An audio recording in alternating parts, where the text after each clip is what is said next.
Welcome to BISP Solution. Myself Kanchan Yadav. Today's topic is RNN, Recurrent Neural Network. ये recurrent neural network क्या होता है कि ये डीप न्यूरल नेटवर्क का एक पार्ट है जिसमें लूपिंग की हेल्प से हम मॉडल को बिल्ड करते हैं। ठीक है, इसमें क्या होता है, जो अभी तक हम इसमें हम लूपिंग ऐड करते हैं, लूपिंग होती है जिससे क्या करता है, ये पुराने इनपुट को, पुराने आउटपुट को उसको स्टोर करके रखता है, पुराने इनपुट को स्टोर करके रखता है जिससे हम फ्यूचर में उस चीज़ को यूज़ कर सकें। ठीक है, इसका यूज़ कहाँ है, रियल लाइफ में। जैसे आप मान लीजिए ऑटो कंप्लीट, गूगल सर्च का ऑटो कंप्लीट, हमने कुछ टाइप किया, वहाँ पे हमें जो भी रिक्वायरमेंट है तो वो क्या करता है, अपने स्टेटमेंट को चेक करते हुए हमें ऑटो कंप्लीट करता है ना। तो इस तरीके से हाँ, वो एक ऑटो कंप्लीट गूगल सर्च हमारा RNN का रिकरेंट न्यूरल नेटवर्क का रियल टाइम एग्जांपल है। ठीक है, जैसे मान लीजिए हमने कोई भी चीज़ हमने उस पर सर्च की। ठीक है, जैसे कि हमने सर्च किया कि हम शीट में हमें कोई सेल कैसे डिलीट करेंगे इन गूगल, तो वो ऑटोमेटिकली शीट हमें ऑटो कंप्लीट में हमें आगे शो करता है। ठीक है, इस तरीके से इसमें हमारा रिकरेंट न्यूरल नेटवर्क का यूज होता है। ठीक है, तो इसमें न्यूरल नेटवर्क क्या है हमारा, जैसा अभी तक हमने पढ़ा है, न्यूरल नेटवर्क क्या होता है। जो नॉर्मल न्यूरल नेटवर्क है उसमें हम अपनी इमेजेस देते हैं। ठीक है, जैसे हमने यहाँ पे दी है दो डिफरेंट ब्रीड ऑफ डॉग की इमेज हमने दी हैं। ठीक है, तो वो हमारा जो न्यूरल नेटवर्क है वो इनिशियली इंटरनल लेवल्स पे इन पिक्चर्स को टेंसर में कन्वर्ट करके प्रोसेस करेगा, देन इंटरनली हिडन लेवल में प्रोसेस करेगा। जो भी हिडन लेवल का आउटपुट होगा वो फिर output level second hidden level पे प्रोसेस करेगा, देन हमें आउटपुट देगा कि वो जर्मन शेफर्ड है या लेब्राड है। ठीक है, इस तरीके से हमारा न्यूरल नेटवर्क काम करता है। ठीक है, देन हमारा फीड फॉरवर्ड न्यूरल नेटवर्क क्या था, जो कि हम अभी तक यूज कर रहे थे, जो कि हमारा CNN में भी यूज था, हमारे मल्टी लेवल प्रिसिट्रॉन में भी यही चीज यूज होती है, फीड फॉरवर्ड न्यूरल नेटवर्क, और CNN में भी feed forward neural network use होता है। तो ये क्या होता है, ये feed forward neural network forward direction में प्रोसेस करता है। जैसे मान लीजिए आपका इनपुट नोड पे वर्क करेगा, इनपुट नोड पे प्रोसेस करने के बाद उसका जो आउटपुट निकलेगा इनपुट लेवल का, वो आपका हिडन लेवल पे सेंड करेगा, हिडन लेवल पे प्रोसेस करेगा, एनालाइज करेगा, देन वो फिर आउटपुट लेवल पे पास कर देगा, और देन आउटपुट लेवल परफॉर्म करने के बाद वो हमें प्रेडिक्ट आउटपुट कर देगा। ठीक है, इस तरीके की प्रोसेस को हम फीड फॉरवर्ड न्यूरल नेटवर्क बोलते हैं, जो एक डायरेक्शन में आगे की तरफ बढ़ती है। ठीक है, कोई लूप, कोई सर्कुलर नेटवर्क का कोई चांस नहीं है। ठीक है, तो इस टाइप की हमारी होती है फीड फॉरवर्ड न्यूरल नेटवर्क, जो कि हमारा CNN यूज करता है, जो कि हमारा मल्टी लेवल प्रिसिप्ट्रॉन यूज करता है। ठीक है, तो इसमें ठीक है, इसकी ये कोई भी पास्ट मेमोरी स्टोर नहीं करता। ठीक है, तो हमें देन अब हम ये देखेंगे कि हमें रिकरेंट न्यूरल नेटवर्क की जरूरत क्यों पड़ी। ठीक है, इसमें फीड फॉरवर्ड न्यूरल नेट में कुछ इश्यूज हैं, कुछ कमियां हैं, जिनकी वजह से जिनको फुलफिल करने के लिए हमें रिकरेंट न्यूरल नेटवर्क की जरूरत पड़ी। क्योंकि जो फीड फॉरवर्ड न्यूरल नेटवर्क है वो सीक्वेंस डेटा को हैंडल नहीं करता। ठीक है, ये कंसीडर नहीं करता, ये सिर्फ करंट इनपुट को कंसीडर करता है, प्रीवियस इनपुट से इसका कोई लेन देन नहीं है, ये कोई भी मेमोरी सेव नहीं करता प्रीवियस इनपुट की। ठीक है, ये कुछ कमियां हैं जिसकी वजह से हमें फीड फॉरवर्ड न्यूरल नेटवर्क के अलावा हमें रिकरेंट न्यूरल नेटवर्क की जरूरत पड़ी, क्योंकि ये सारे हमारा सॉल्व कौन करता है, रिकरेंट न्यूरल नेटवर्क। वो कैसे, जैसे हमारी जो Y लेवल है वो हमारी इनपुट लेवल है। ठीक है, इसमें हम अपना इनपुट देते हैं, जो भी जिस भी फॉर्मेट में वो इनपुट होगा, हमारा ज्यादा रिकरेंटिंग न्यूरल नेटवर्क सीक्वेंस डेटा पे वर्क करता है। तो सीक्वेंस डेटा किस टाइप का होता है, जैसा मान लीजिए आपका टेक्स्ट डेटा, मतलब आपके सेंटेंस, पैराग्राफ, डॉक्यूमेंट। ठीक है, टाइम सीरीज मतलब कुछ point, collection of point over time के टाइम हमें चेक करना है, टाइम सीरीज फोरकास्टिंग। ठीक है, ऑडियो मतलब स्पीच और म्यूजिक, ठीक है, और वीडियो क्लिप्स, इस टाइप का जो सीक्वेंस डेटा होता है जो कुछ फ्लो में चलता है ना, तो वो उस डेटा पे हम किसके हेल्प से काम करते हैं, रिकरेंट न्यूरल नेटवर्क की हेल्प से। ये सारे फॉर्मेट हमारे इनपुट लेवल पे हम पास करेंगे, देन ये हमें ये इनपुट लेवल पे हम पास करेंगे, एक्स हमारा इनपुट लेवल होता है, ठीक है, इनपुट लेवल पे हम पास करेंगे, देन वो एक हिडन लेवल हम क्रिएट करेंगे। इसमें एक ही हिडन लेवल क्रिएट होती है, इसमें मल्टीपल हिडन लेवल क्रिएट नहीं होती। इसी में लूपिंग यूज होता है, ठीक है। लूपिंग का मतलब क्या है यहाँ पे कि ये क्या करता है, लूप में रन करता है हिडन लेवल, और साथ साथ में पुराना डेटा जो हम पुराना इनपुट था उसको भी स्टोर करता है मेमोरी में, ठीक है, जिसकी हेल्प से हम जो सीक्वेंस डेटा होता है उसको प्रिडिक्ट करते हैं, ठीक है। इस तरीके से ये रिकरेंट न्यूरल नेटवर्क वर्क करता है। ये हिडन लेवल पर लूप रन करता है। अभी तक जो हमने फीड फॉरवर्ड देखा था उसमें मल्टी हिडन लेवल्स बनती थी, मतलब हम एक से ज्यादा हिडन लेवल बनाते थे, ठीक है। वो सिर्फ क्या करता था, एक लेवल पे उसने प्रोसेस कर दिया तो वो आउटपुट आप दूसरे लेवल पे पहुंचा देगा, दूसरे लेवल पे प्रोसेस किया तो नया आउटपुट तीसरे लेवल पे पहुंचाएगा, पुराने का कोई यूज नहीं रह जाता। पर यहाँ पे ऐसा नहीं है। यहाँ पे क्या है, यदि उसने एक मल्टीपल टाइम्स अपना लूप चल रहा है तो वो सारे लूप में निकले हुए इनपुट और आउटपुट को स्टोर करके रखता है, ठीक है। इस तरीके से हमारा रिकरेंट काम करता है। तो ये क्या करता है, सीक्वेंस डेटा को हैंडल करेगा, करंट इनपुट के साथ साथ ये प्रीवियस इनपुट को भी रिसीव सेफ रखता है, रिसीव करता है, ठीक है। ये मेमोरी स्टोर करता है प्रीवियस इनपुट की, ठीक है, इंटरनल मेमोरी में, ठीक है। क्या कौन कौन सी एप्लीकेशन हम इसके यूज से कर सकते हैं रिकरेंट न्यूरल नेटवर्क से, इमेज कैप्चरिंग मतलब जैसे मान लीजिए हमने कोई इमेज दी है, जैसे ये इमेज है, मैं ये इमेज हम रिकरेंट के थ्रू इसकी डिटेल देखेंगे तो क्या प्रेडिक्ट आएगा, dog catching a ball in a middle air. तो क्या यदि हम ये image feed forward neural network के थ्रू यदि इमेज कैप्चरिंग वो CNN के थ्रू करते तो ये हमें डॉग प्रिडिक्ट करता, क्योंकि हम वहां पे सिर्फ एक आउटपुट देख रहे हैं और यहाँ पे हम एक पूरा कैप्चर कर रहे हैं, पूरी इमेज को कैप्चर कर रहे हैं, जिसके थ्रू हमारा क्या है, फर्स्ट एक एक पार्ट को ये स्टोर करता है और ये हमें फुल आउटपुट जनरेट करता है, ठीक है।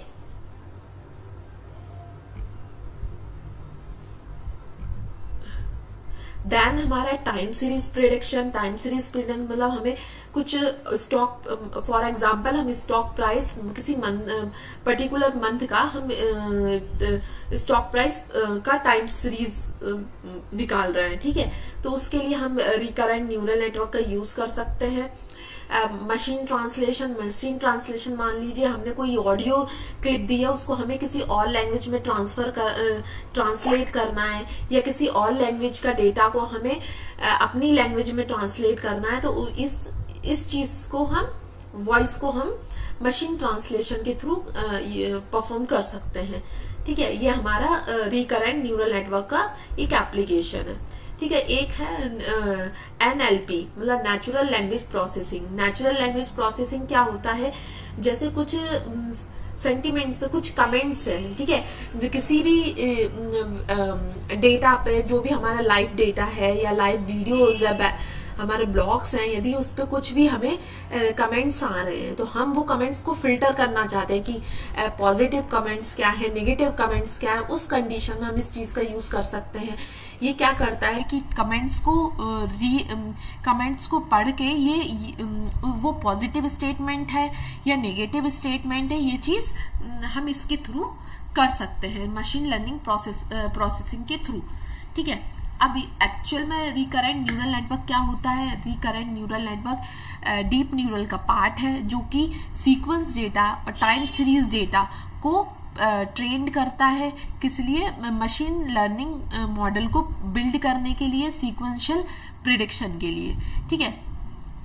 तो इसका कैसे हम, जैसे ये नॉर्मली जो हमारा नॉर्मल न्यूरल नेटवर्क था वो इस तरीके से काम करता था, जिसमें कुछ हिडन इनपुट लेवल थी जो कि हिडन लेवल्स पे के प्रोसेस करती थी, फिर देन आउटपुट लेवल प्रोसेस करती थी। बट जो हमारा रिकरेंट न्यूरल नेटवर्क है वो एक जो भी इनपुट है वो एक हिडन लेवल पे जाएगा, देन वहाँ पे एक लूप रन होगा, एंटी क्लॉकवाइज लूप रन होगा हिडन लेवल्स पे, देन उसके बाद वो हमारा आउटपुट हमें प्रिडिक्ट कर देगा। ये क्या करता है कि ये जो कि ये वर्क करता है, सेव करता है आउटपुट को एंड फीड करता है बैक टू इनपुट। मतलब ये हमारे जो भी आउटपुट है उसको भी स्टोर करता है, इनपुट को भी स्टोर करता है एंड उसको फिर आउटपुट में देता है प्रिडिक्शन के लिए। ठीक है, इस तरीके से ये एक लूपिंग में काम करता है और ये पुराने इनपुट, प्रीवियस इनपुट को भी स्टोर करता है। ठीक है, how does recurrent neural network work, कैसे ये न्यूरल नेटवर्क वर्क करता है। ये हमारा नॉर्मल ग्राफ है। अब हमें जैसे कैसे कम करता है, जैसे हमारा जैसे ये मेन है, ठीक है, XT एंड YT, XT से हमारा HT पे जाएगा और YT पे जाएगा। ये जो लूप रन करता है, तो लूप रन करने में क्या होता है, ये हमारा क्रिएट करता है HT1 HT+1, इस तरीके से ये हमारे लूपिंग क्रिएट करता है। ठीक है, ये हमारे एक्चुअल रिकरेंट न्यूरल नेटवर्क का फॉर्मूला है। ये HT हमारी न्यू स्टेज होती है, FC हमारा फंक्शन होता है, HT-1 ओल्ड स्टेज होती है। ये जो हमारी ओल्ड स्टेज, मतलब हमारा जो जिस स्टेज से वो डेटा पास होके आया है उसका जो इनपुट होगा वो हम इस स्टेज पे सेव करते हैं। ठीक है, HT हमारा ये हमारा इनपुट डेटा होता है। इस तरीके से हमारा एक फॉर्मूला होता है रिकरेंट न्यूरल नेटवर्क का, जो कि इस तरीके से फ्लो होता है। ठीक है, type of recurrent neural network, यहाँ 4 types of recurrent neural network है। 1-to-1, 1-to-many, many-to-1, many-to-many। 1-to-1 में कौन सी एप्लीकेशन आती हैं, हमारा 1-to-1 को हम बोलते हैं vanilla neural network.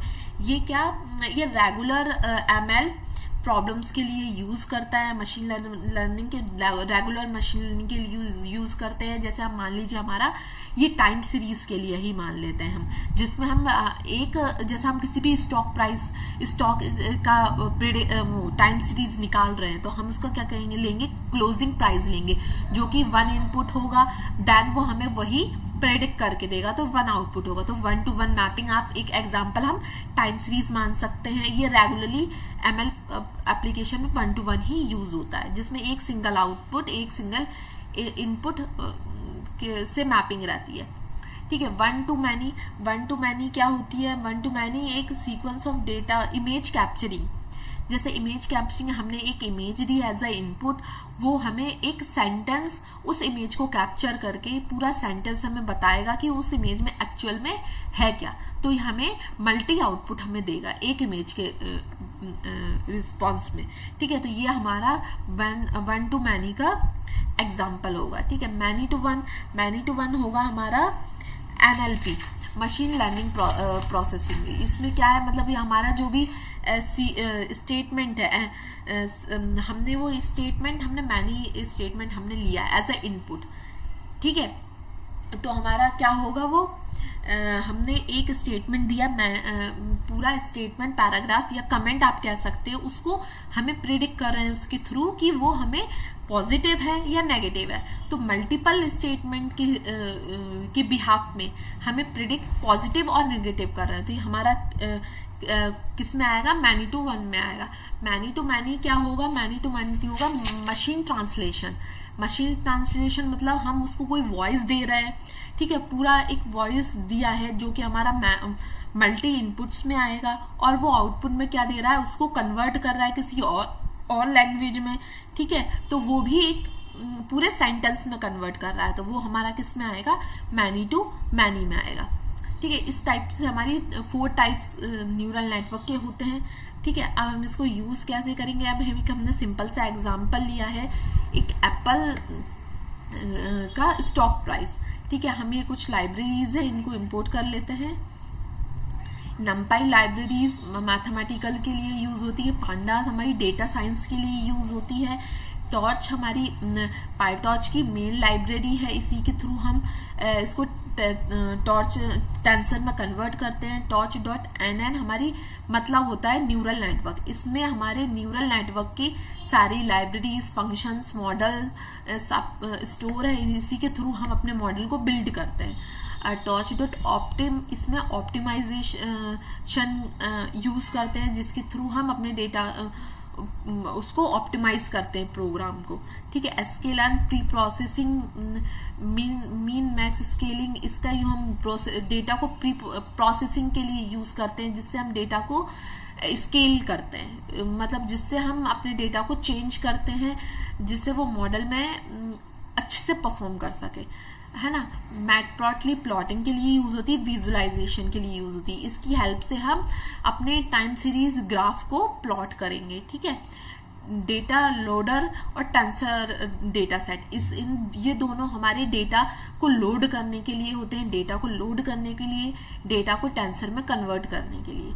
Y finance, ये सिर्फ हम क्या कर रहे हैं, हम एक किसी कंपनी का स्टॉक डेटा उठा रहे हैं, तो वो हम इस वाई फाइनेंस के अंदर स्टोर है, इसका मतलब है याहू फाइनेंस, ठीक है, इसके अंदर स्टोर है। इसका यूज हम सिर्फ उस डेटा को लेने के लिए, डाउनलोड करने के, यूज करने के लिए हम इसका यूज कर रहे हैं। यदि हमारे पास हमारा खुद का डेटा है जो कि एक्सेल में है, CSV में है, तो हमें इस लाइब्रेरी की कोई जरूरत नहीं है, ये सिर्फ टेस्टिंग प्रैक्टिस पर्पस से है इसका, और इस प्रोग्राम से कोई लेना देना नहीं है। हमें अपना डेटा एक्सेल के थ्रू, CSV के थ्रू अपने मॉडल में अप्लाई करना है। अभी हम इसका यूज कर रहे हैं फॉर प्रैक्टिस पर्पस, ठीक है। डेट टाइम, इसका क्या है, ये डेट टाइम एक लाइब्रेरी है जिसके थ्रू हम अभी की डेट को, इस टाइम की डेट को ले सके, हमें जो डेटा बनाना है उसके लिए, ठीक है। हमने इन सबको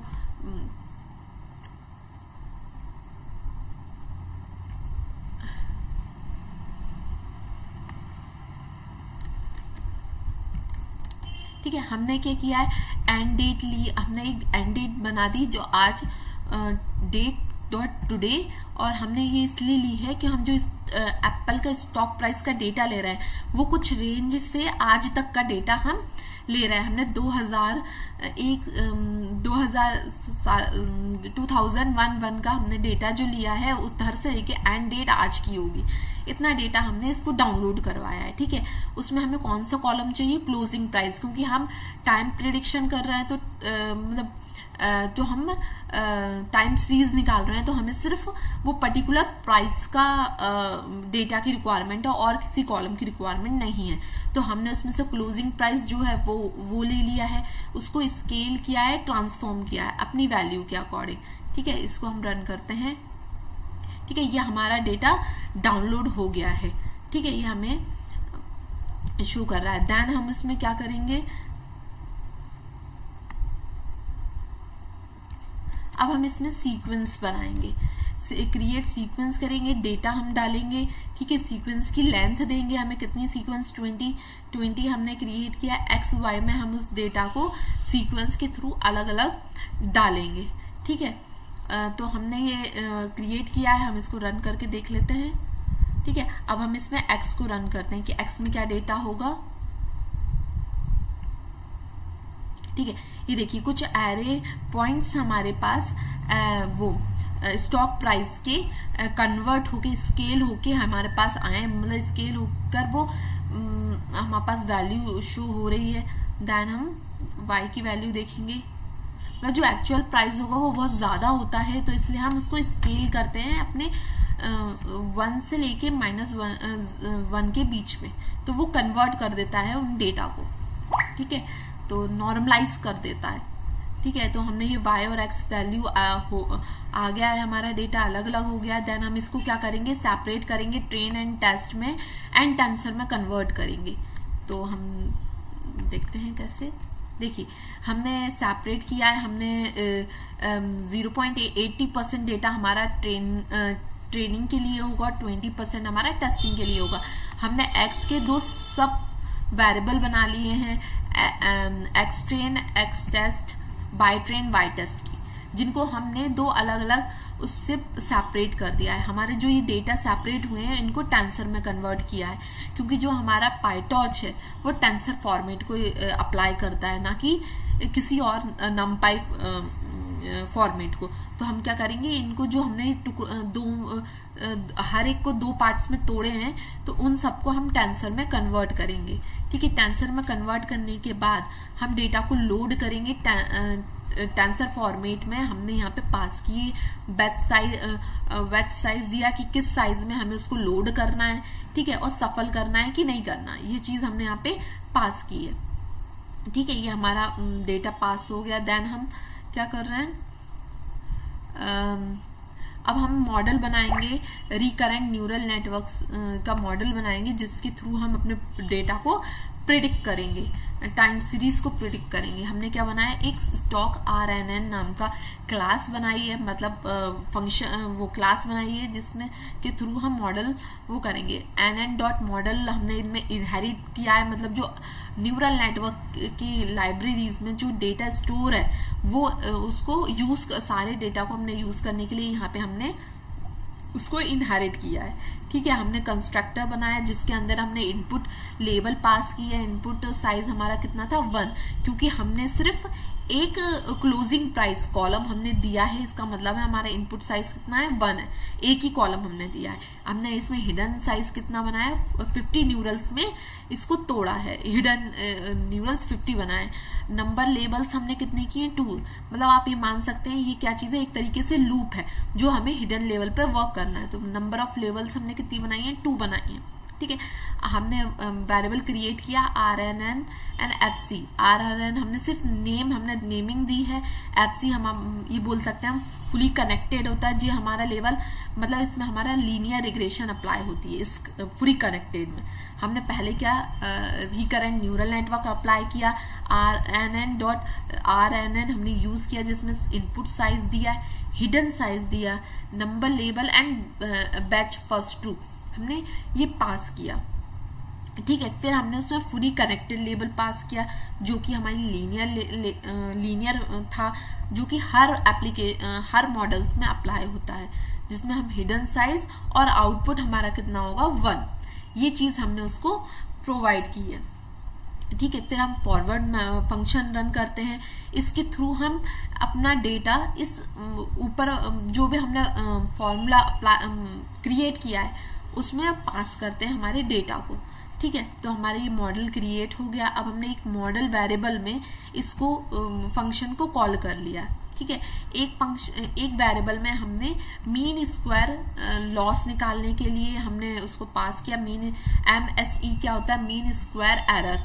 ये क्या होती है, जो हमारी प्रेडिक्शन वैल्यूज है और जो हमारी एक्चुअल वैल्यूज थी उन दोनों के बीच में जो डिफरेंस होगा, फर्क होगा, उन फर्क को कम करने के लिए हम मीन स्क्वायर एरर निकालते हैं कि वो कितना फर्क आया है।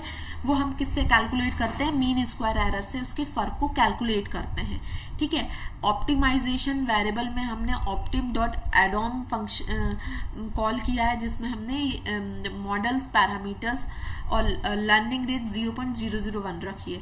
इसके थ्रू हम जो लॉस है निकले, इसके थ्रू हमारे जो लॉस कैलकुलेट होंगे हमें वो लॉस को कम करेंगे हम ऑप्टिमाइजेशन के थ्रू। ठीक है, तो ये हमारा मॉडल क्रिएट हो गया। अब हम इसे रन कर लेते हैं। देन हम क्रिएट करते हैं, हम अब ट्रेन करते हैं अपने लूप को। हमने सब वेरिएबल क्रिएट कर लिए हैं, हमारे मॉडल्स को अप्लाई कर दिए हैं। अब ये देखेंगे कि ये ट्रेन करेंगे हम इसको। हमने इपॉक्स रन किया, इपॉक्स रन हमने 20 किया, इसका मतलब हमें 20 टाइम्स लूप रन करना है, जिसमें हमने अपने ट्रेन डेटा को मॉडल में पास किया। ये मॉडल वेरिएबल में हमने ट्रेन डेटा पास किया। ठीक है, हमने मतलब फंक्शन कॉल किया, हमने फॉर लूप लगाया X batch Y batch in train loader. जो हमने ट्रेन लोडर के अंदर एक्स बैच वाई बैच मतलब डेटा पास किया है एक्स का और वाई का ट्रेन का, वो हम एक्स बैच और वाई बैच में अलग अलग ले रहे हैं। ठीक है, फिर हम ऑप्टिमाइजेशन डॉट जीरो ग्रिड इसलिए यूज कर रहे हैं कि जितनी बार ये लूप रन करता है उतनी बार वो ऑप्टिमाइजेशन की वैल्यू फ्रेश से स्टार्ट करे। ठीक है, हमने वाई प्रिडिक्ट में मॉडल मतलब ये फंक्शन मतलब जिसके अंदर हमने ये क्लास क्रिएट की है, वो उसके अंदर हमने एक्स बैच का डेटा दे दिया, मतलब एक्स के ट्रेन का डेटा दिया है, ठीक है। फिर उसको हमने रीसाइज किया, हमारे इसके अंदर इस बैच के अकॉर्डिंग रीसाइज किया आउटपुट को। फिर हमने जो इसके जो हमने मीन स्क्वायर एरर इस वेरिएबल में दिया है उसको यहाँ यूज किया, उसमें हमने प्रेडिक्टेड वैल्यू जो कि हमारी इसमें आई है और एक्चुअल वाई बैच वैल्यू जो कि हमारी एक्चुअल ट्रेनिंग की वैल्यू थी, उन दोनों को कंपेयर किया है।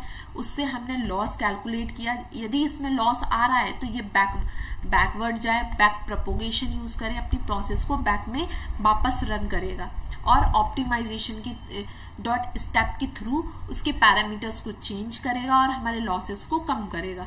हम इसके थ्रू अपने प्रिंट के थ्रू हम अपने लॉसेस को चेक कर रहे हैं। ये देखिए फर्स्ट में हमारा जो लॉसेस था आगे चल के वो और भी कम लॉस हो गया, ठीक है।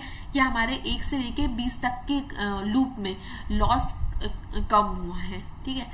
तो अब हम इवैल्यूएट करेंगे। इवैल्यूएशन हम क्यों करते हैं? चेक करने के लिए कि हमारा डेटा कितना एक्यूरेट है, ठीक है। इसमें हम एक्यूरेसी वो मीन स्क्वायर एरर निकालते हैं कि उसमें कितना फर्क आया था, ठीक है।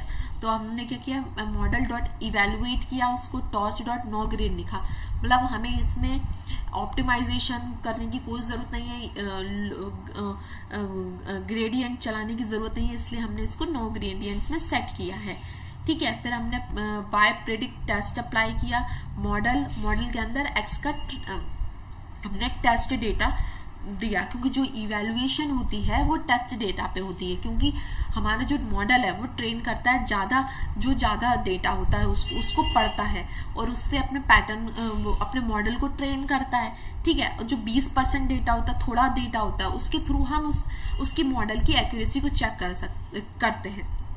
तो जो हमारा 20% डेटा होता है उसके थ्रू हम मॉडल में अपने इवैल्यूएशन में वो 20% डेटा यूज करते हैं, जिसके थ्रू हम अपने मॉडल की एक्यूरेसी को जांच सकें, ठीक है। तो हमने एक्स टेंसर के थ्रू हमने मॉडल में अप्लाई किया, हमने क्राइटेरिया लगाया जिसके थ्रू हम मीन स्क्वायर एरर निकालें, हमने वाई की प्रेडिक्टिव जो इसमें प्रिडिक्शन होंगी वो देन हमारा एक्चुअल वैल्यू दोनों को पास की है, ठीक है। हमने उससे हमारा मीन स्क्वायर एरर आएगा, साथ में हम एक निकाल रहे हैं रूट मीन स्क्वायर एरर, ठीक है। उसके लिए हम ये स्क्वायर का रूट लगाएंगे और हम इसमें रूट स्क्वायर एरर निकालेंगे, ठीक है। ये दोनों प्रिंट करके हमें क्या देगा, mean square error and root mean square error. ये हमारा मेन इतना लॉस आया था, ठीक है, और ये हमारा उसका रूट आया है, ठीक है। फिर हमने उसको रिजल्ट को प्लॉट किया, जो भी हमारा ग्राफ था उसको हमने प्लॉट किया है, ठीक है। वैल्यू को स्केल किया है, ठीक है, इसकी ट्रांसफॉर्म किया है, उनको नमपाई में चेंज किया है, ठीक है, क्योंकि जो हमारी प्लॉटिंग है वो हम नमपाई पे ही प्लॉटिंग करेंगे। फिर हमने उनको वेरिएबल को अप्लाई किया, हमने एक्चुअल प्रिडिक्शन और actual price and predicted price दोनों को प्लॉट किया है। जो हमारी ब्लू लाइन थी वो हमारी एक्चुअल प्राइस था और जो हमारी ऑरेंज लाइन है वो हमारी प्रिडिक्टेड क्लास है। ऑलमोस्ट हमारा डेटा सही प्रिडिक्ट हुआ है, ठीक है। तो ये फ्यूचर प्रिडिक्शन के लिए ऑलमोस्ट सही मॉडल हमारा क्रिएट है, ठीक है। इस तरीके से हम टाइम सीरीज डेटा को रिकरेंट न्यूरल नेटवर्क के थ्रू परफॉर्म करते हैं, ठीक है। इसी तरीके से हम इमेज कैप्चरिंग को करेंगे नेक्स्ट सेशन में, नेक्स्ट बूट कैंप में, ठीक है। आज के लिए इतना ही, थैंक यू।